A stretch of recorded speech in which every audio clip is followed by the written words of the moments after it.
பிரியமானவர்களே, ஆண்டவராக இயேசு கிறிஸ்துவின் நாமத்தினாலே உங்கள் யாவரையும் நான் அன்போடு கூட வாழ்த்துகிறேன். எல்லாருமே சந்தோஷமாக தானே இருக்கிறீங்க?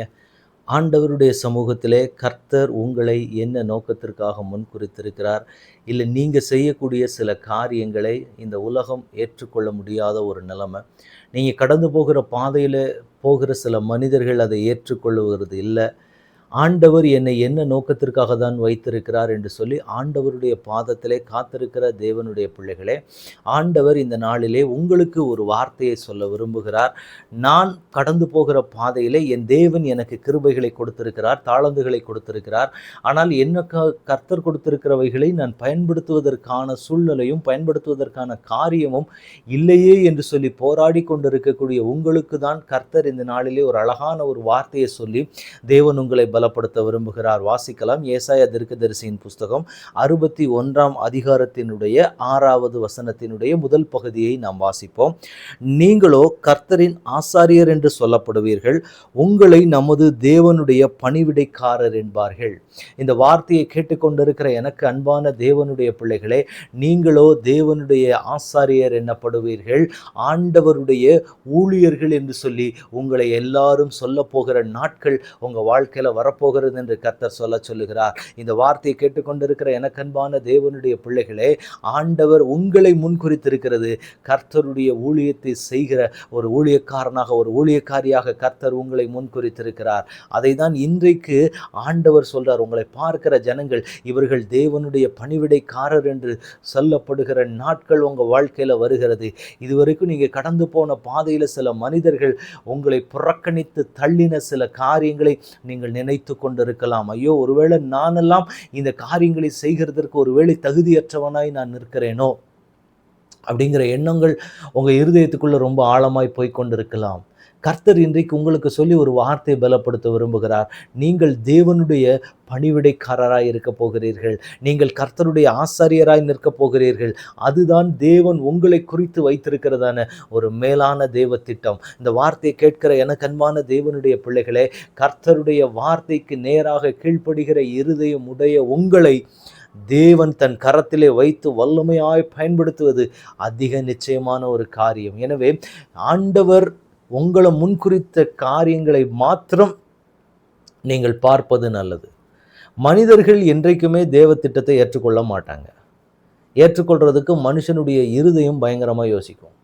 ஆனால் தேவனுடைய திட்டம் என்று ஒன்று வந்துவிட்டால் எந்த போராட்டமும் சரி, எந்த காரியமும் நிற்க முடியாது.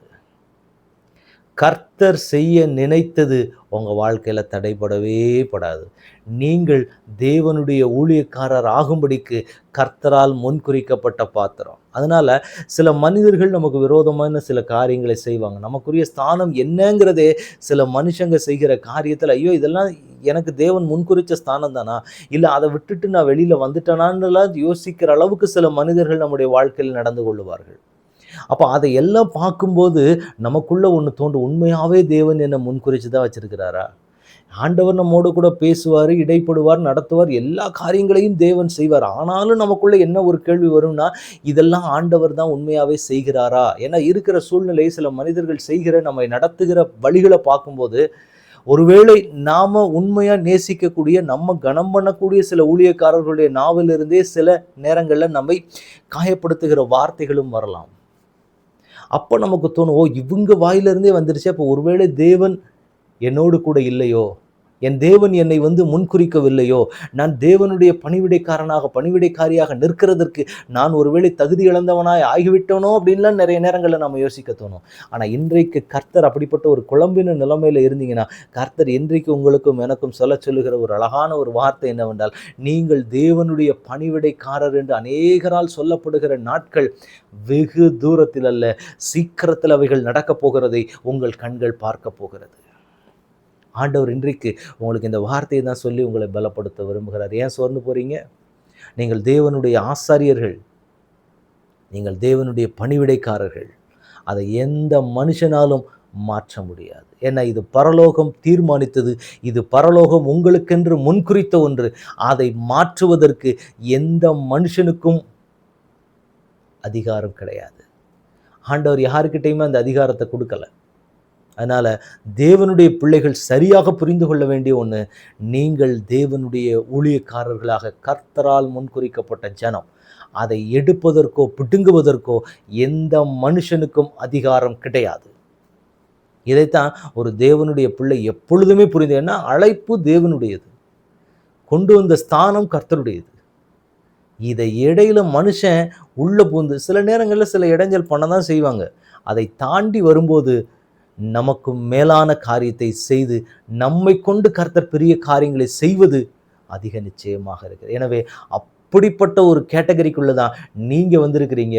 இந்த கால வேளையிலே கர்த்தர் உங்களுக்கும் எனக்கும் சொல்லுகிற ஒரு வார்த்தை என்னவென்றால், நீங்கள் தேவனுடைய ஆசாரியர்கள், கர்த்தருடைய பணிவிடைக்காரர் என்று உங்களை அநேகர் சொல்ல போறாங்க. எனவே உங்களை புறக்கணித்து யாரு தள்ளினாலும் தேவன் தள்ளவில்லை. தேவனுடைய திட்டத்தை மாற்றுகிறதற்கு எந்த மனுஷனாலும் முடியாது. தேவ திட்டம் ஒரு நாளும் மனுஷனுக்காக மாறாது என்பதை நீங்க தெளிவா புரிந்து கொள்ள வேண்டும் என்று ஆண்டவர் இந்த நாளிலே உங்களை பலப்படுத்த விரும்புகிறார். நம்ம ஜெபிக்கலாமா? தகப்பனே, உம்முடைய கரத்தில் எங்களை ஒப்புக் கொடுக்கிறோம். நீர் பேசின வார்த்தையின்படியே அப்பா, எங்களை பார்க்கிற ஜனங்கள் இவர்கள் தேவனுடைய பணிவிடைக்காரர்கள் என்று சொல்லுகிற ஒரு கிருபையை கர்த்தர் எங்கள் மேலே வைத்திருக்கு. இன்றைக்கு ஒரு சில ஸ்தானங்கள்லேருந்து நாங்கள் புறந்தள்ளின ஒரு நிலைமையில் நாங்கள் இருந்தாலும் என் தேவன் எங்களோடு கூட இருந்து நிச்சயமாய் கர்த்தருடைய வார்த்தை எங்கள் வாழ்க்கையில் உறுதிப்படுத்தி நடத்துவீங்கன்னு சொல்லி நாங்கள் விசுவாசிக்கிறோம் தகப்பனே. அப்படியே உங்கள் கரத்தில் ஒப்பு கொடுக்கிறோம். கர்த்தர் எங்களை ஆளுகை செய்யுங்க, வழி நடத்துங்க. இயேசு கிறிஸ்துவின் நாமத்தில் ஜெபம் கேளும் எங்கள் நல்ல பிதாவே. ஆமேன், ஆமேன், ஆமேன். God bless you.